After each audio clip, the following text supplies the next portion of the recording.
My daughter grabbed my arm so hard her nails left marks I found later that night. We were standing in the backyard of her new house, surrounded by the smell of barbecue smoke and the sound of my son in law's family laughing near the pool. And she leaned in and whispered, "Dad, we need to leave. Right now." I asked her why, right there with a paper plate still in my hand, and she wouldn't answer me. She just took the plate out of my hand, set it on the patio table, and pulled me toward the side gate like she was walking me away from a fire only she could see. It wasn't until we were both sitting in my truck, doors shut, engine off, that she turned to me and asked a question I still hear when I close my eyes. "Dad, did you actually read what you signed?" What she told me in that driveway changed the way I saw my own daughter's marriage for the rest of my life. My name is Walter Higgins. I'm 63 years old, and I spent 35 years building a small chain of hardware stores across 3 counties in central Pennsylvania. Starting with one cramped store my own father left me with a mortgage still owed on it. I built that business up from a single register and a handwritten ledger to 4 locations and a warehouse, and I did it mostly alone after my wife Carol passed 11 years ago from cancer. My daughter Melissa is the only family I've got left that matters to me, and until that Saturday in September, I thought the hardest part of my life was already behind me. I thought all I had left to do was watch her be happy and hand the business over to her someday, the way my father never quite got the chance to hand it to me. The morning of the party, I ironed a shirt for the first time in probably 2 years. Melissa had married a man named Derek Kessler the spring before, a smart, smooth-talking guy who worked in what he called wealth strategy, and they'd just closed on a house out in Whitmore Estates, the kind of development with a guard shack at the entrance that waves you through if your name's on a list. Melissa called me that week, practically vibrating with excitement, telling me I had to come see it, that Derek wanted to introduce me properly to his side of the family, since the wedding had been small and rushed. I remember standing in my bathroom mirror that morning thinking that I'd finally done something right as a father, raising a daughter smart enough to marry into some real stability. I had no idea how wrong I had that backwards. The drive out to Whitmore Estates took about 40 minutes from my place, out past the old quarry, and into a stretch of rolling hills where new construction had eaten up what used to be farmland. Melissa rode with me since her car was still at the dealership for service, and she was unusually quiet on the drive, scrolling her phone, glancing out the window every few minutes like she was checking something against a map in her head. I asked her if everything was all right, and she just smiled and said she was tired, that hosting people made her nervous, always had since she was a kid, throwing birthday parties and worrying nobody would show up. I told her nobody in their right mind would turn down free food and a pool. She laughed at that, but it didn't quite reach her eyes, and I chalked it up to nerves about impressing Derek's family, the same way any young wife might. We pulled through the guard gate a little after 1 in the afternoon, and I watched the houses roll by, getting bigger and bigger, the deeper we went into the development, until we turned onto a cul-de-sac and I saw the house itself. It sat back from the road behind a low stone wall with a 3-car garage and enough windows across the front that it looked like it was made of glass in places. For just a second, before I let myself feel proud of my daughter, something tightened low in my gut. The same feeling you get walking into a store and knowing before you've even checked the register that something's off with the numbers. To understand what I felt that day, you'd have to understand what came before it. Derek had come to me about a year and a half earlier, not long after he and Melissa started getting serious, with what he called an opportunity. He said he was putting together a real estate investment group with some partners from his firm, buying distressed commercial properties around the region, fixing them up, flipping them, or leasing them out for steady returns. He said the group was already generating strong numbers, and that as Melissa's future father-in-law, so to speak, he wanted to offer me a chance to get in early.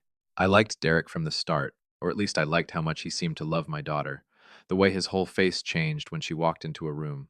I gave him $180,000 from the money I'd set aside from selling my third store location the year before, money I'd earmarked for my eventual retirement, because Melissa asked me to trust him, and because I wanted so badly to be the kind of father who supported his daughter's marriage instead of standing in judgment of it. Derek shook my hand in my own kitchen and told me he wouldn't let me down, and I never once asked to see a single financial statement after that.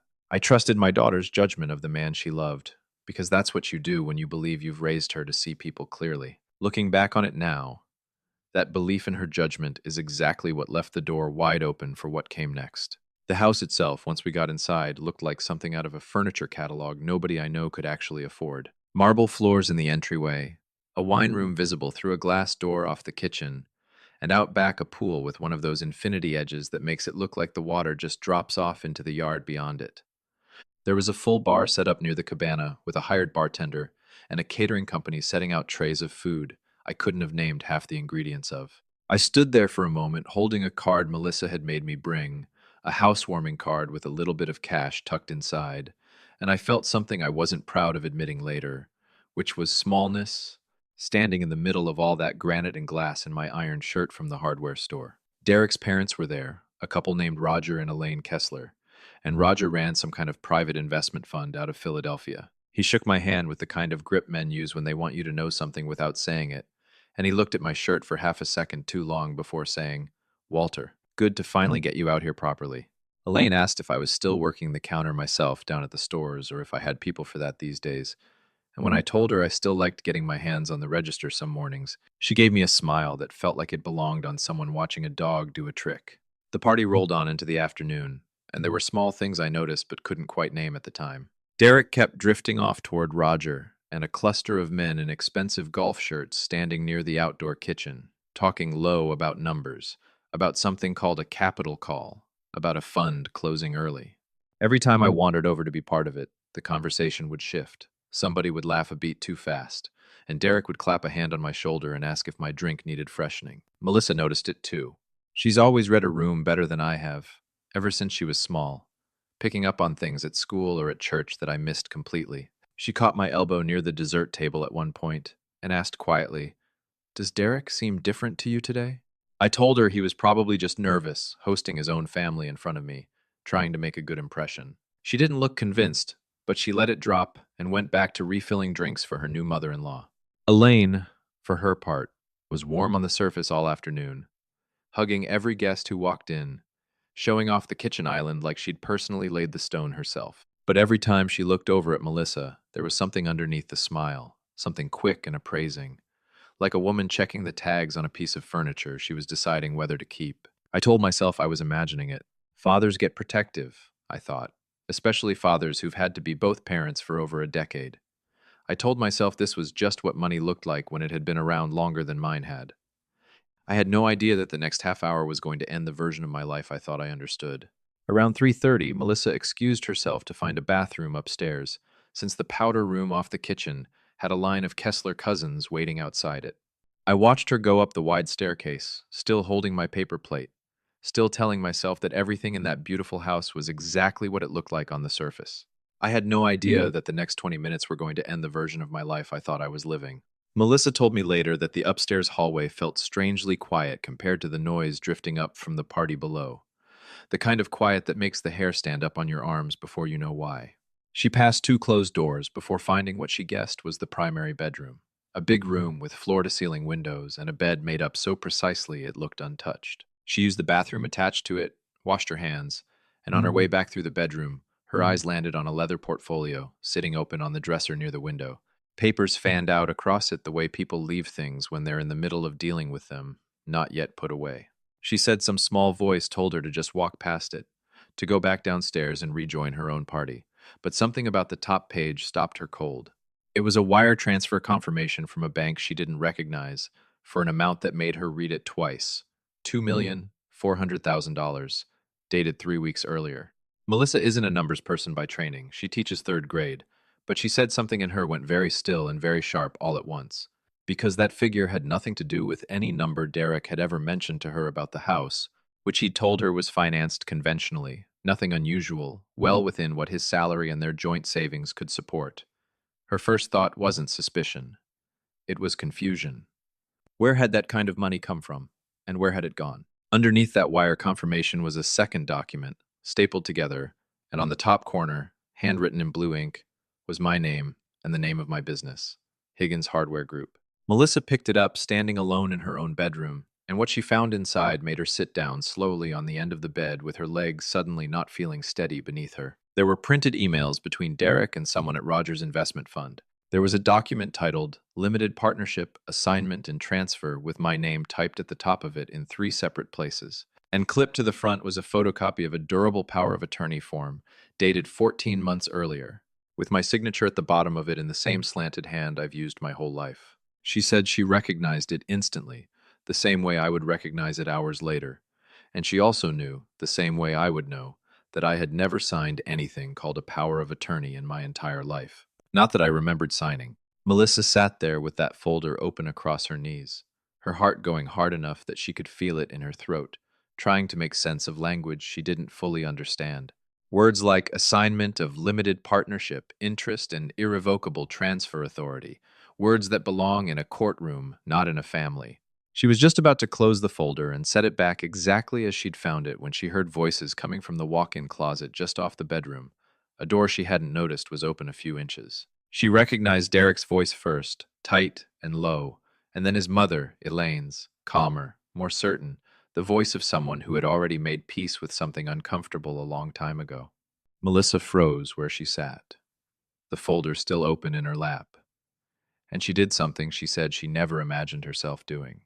She sat perfectly still and listened to her own husband and mother-in-law through a cracked door. What Melissa heard, she repeated back to me later, almost word for word, because she said she understood, even as it was happening, that she would need to remember every single sentence exactly. Elaine's voice came first, businesslike, almost bored, the tone of someone discussing something they'd discussed many times before. She said, "Once your father-in-law signs the final assignment rider next quarter, Roger's fund can close the transfer completely. After that, we won't need him involved in any of the paperwork going forward." Derek's voice sounded smaller than Melissa had ever heard it, even through a wall. He said, "I don't know, Mom. This feels like a lot. He trusts me. He trusts both of us." Elaine's answer came quick and flat, without hesitation. "He trusts you because you've never given him a reason not to. That's exactly why this works, honey.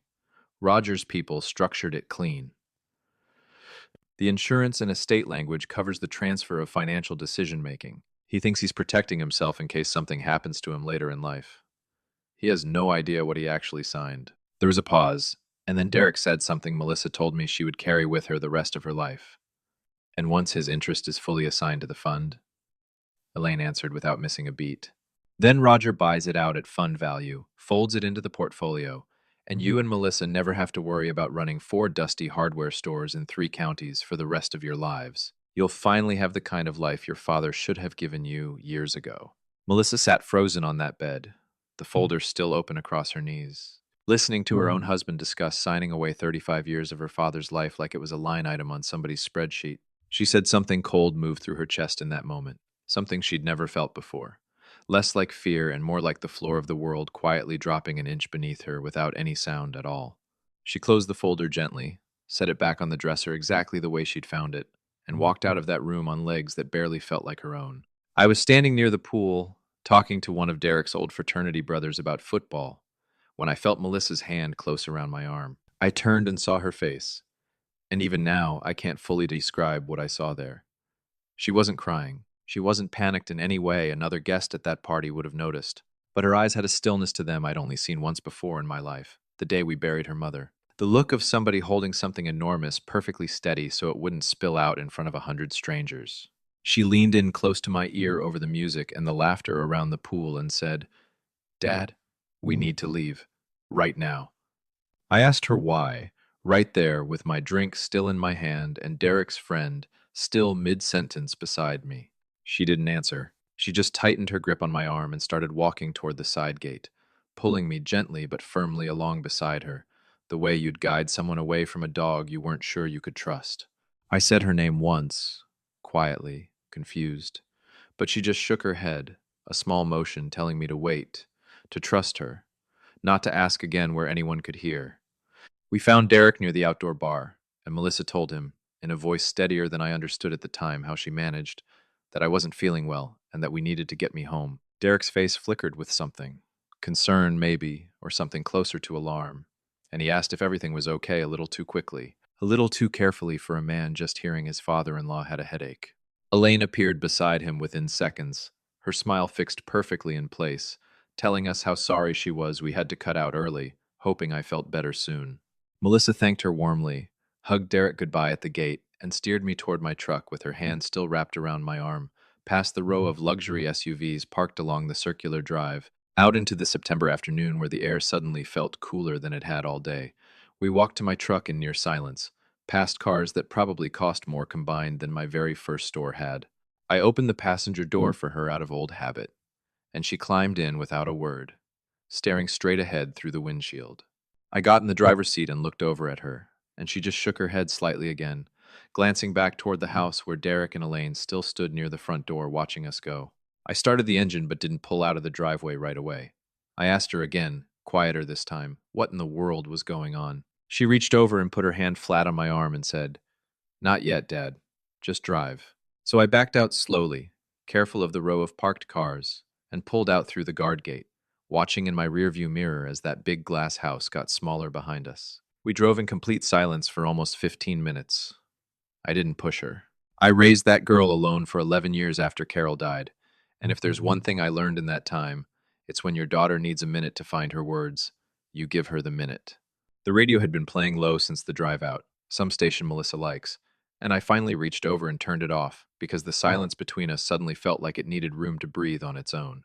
I pulled into the parking lot of a diner about halfway home and put the truck in park without really deciding to. Something told me we weren't going anywhere else until whatever this was got said out loud. Melissa turned in her seat to face me fully for the first time since we'd left the party, her hands folded tight in her lap, knuckles pale.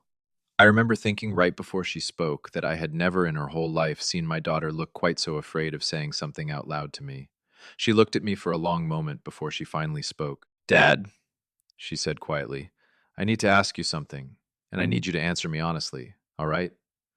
I told her, of course, whatever it was.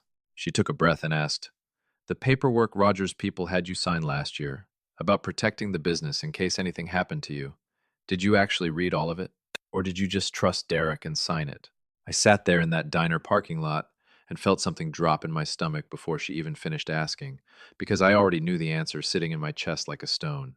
Derek had come by the store the summer before with a folder from Roger's office, told me it was routine paperwork, something about estate protection and insurance coordination now that he was officially part of the family, making sure everything was buttoned up in case anything happened to me down the road. I remembered signing it in maybe 3 minutes at the counter of my own store, barely glancing past the first page, because my daughter's husband handed it to me and told me it was nothing to worry about. And because that's what you do for family. I told Melissa slowly that no, I hadn't really read it. I'd trusted him. She closed her eyes for a second, like she'd been hoping against hope I would tell her something different. Then she told me everything. The wire transfer for $2.4 million. The assignment document with my name typed across it. The power of attorney with my signature that I apparently never fully understood I was granting. And then, word for word, as best she could recall it, what she'd heard through that closet door. Elaine's voice explaining calmly how the transfer worked, how I had no idea what I'd actually signed, and Derek's voice asking what happens after, and Elaine answering that Roger would buy out my interest at fund value and fold my entire business into his portfolio.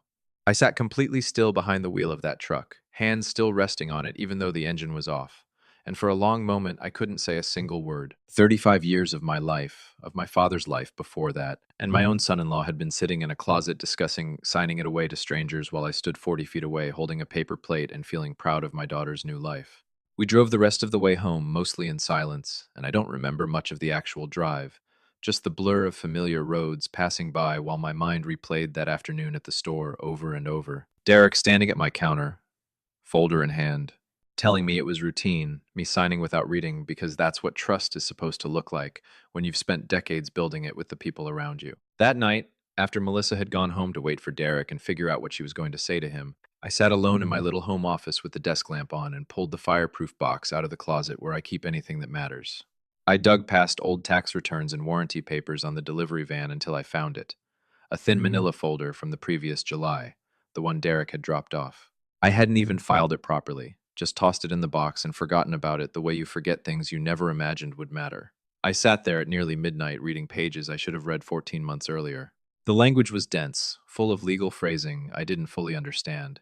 Terms like durable power of attorney and discretionary authority over partnership interests. Buried on the fifth page, in a paragraph formatted to look almost identical to the surrounding insurance language around it, was a clause granting the attorney, in fact, Derek, the authority to execute assignments of my ownership interest in Higgins Hardware Group under certain triggering conditions.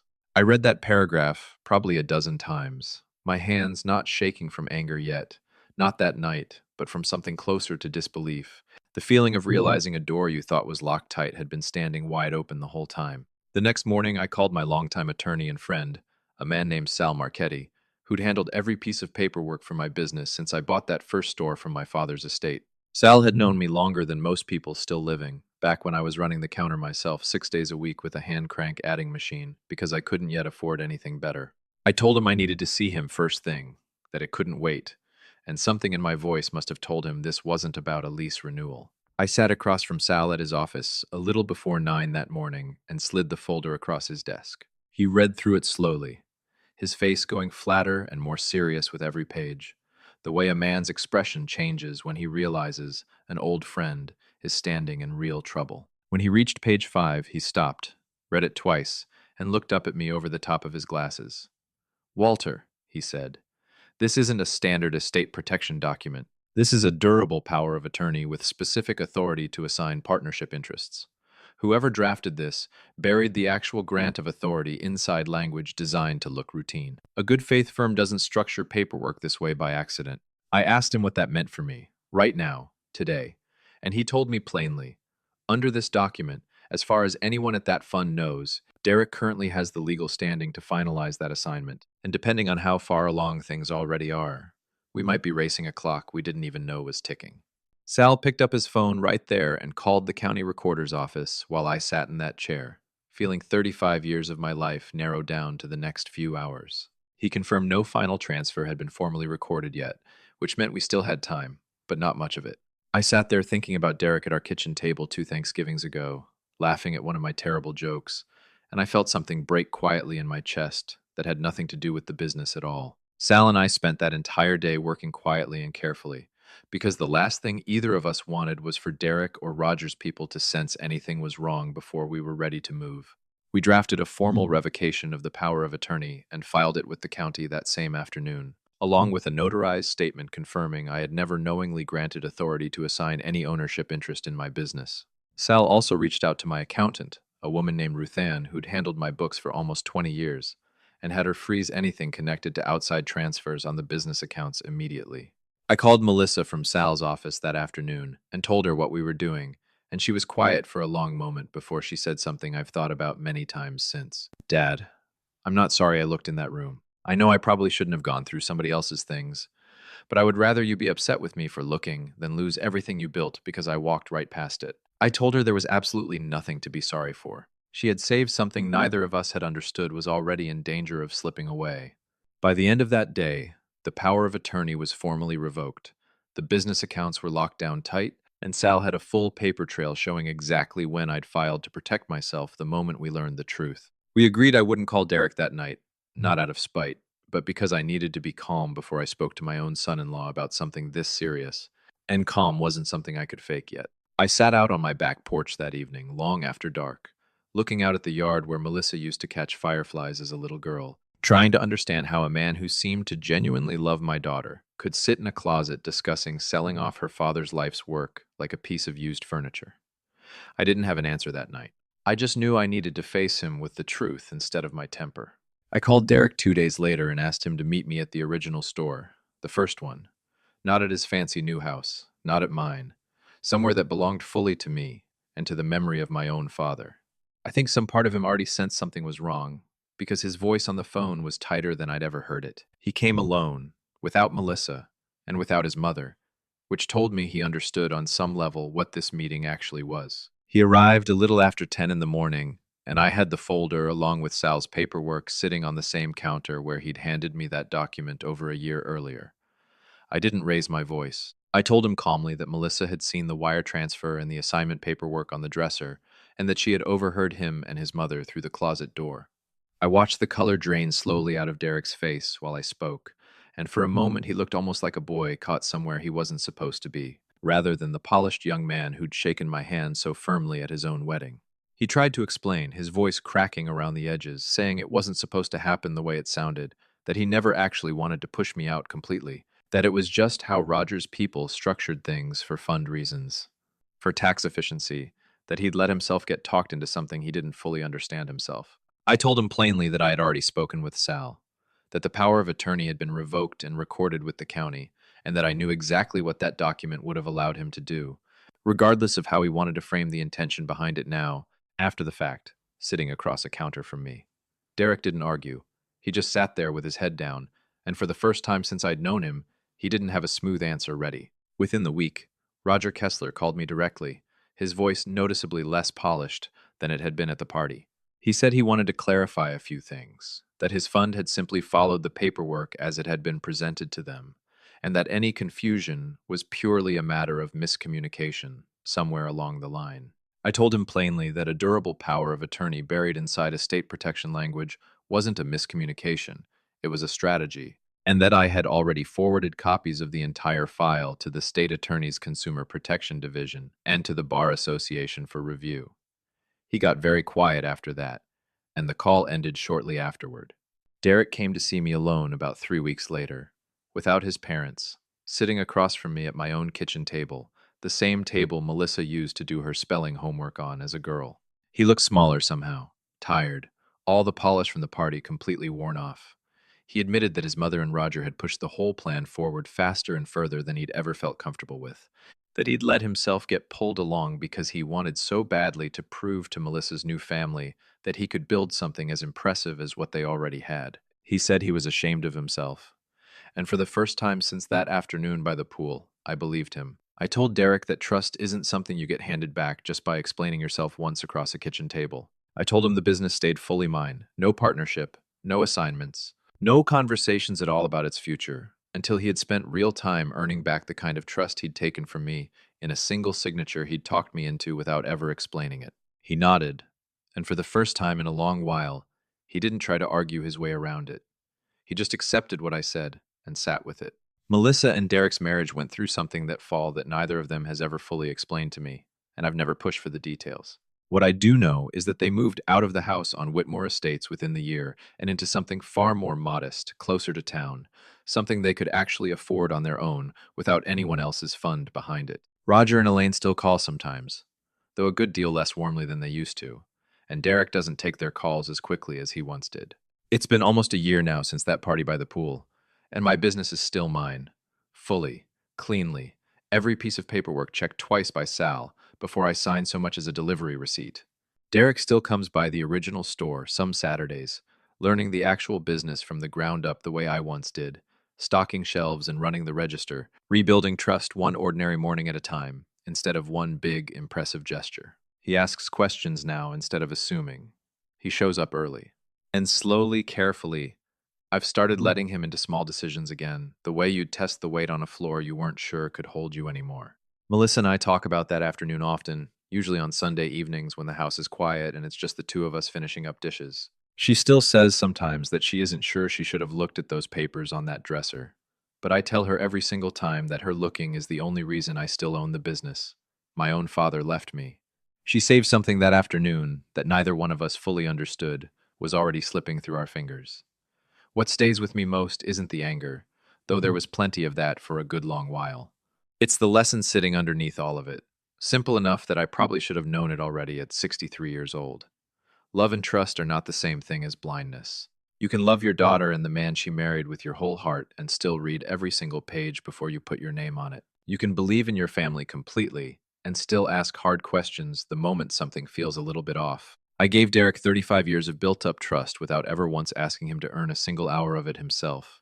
And that gap, that empty space where questions should have been, is exactly where somebody else found room to walk right in. We still have Sunday dinners together.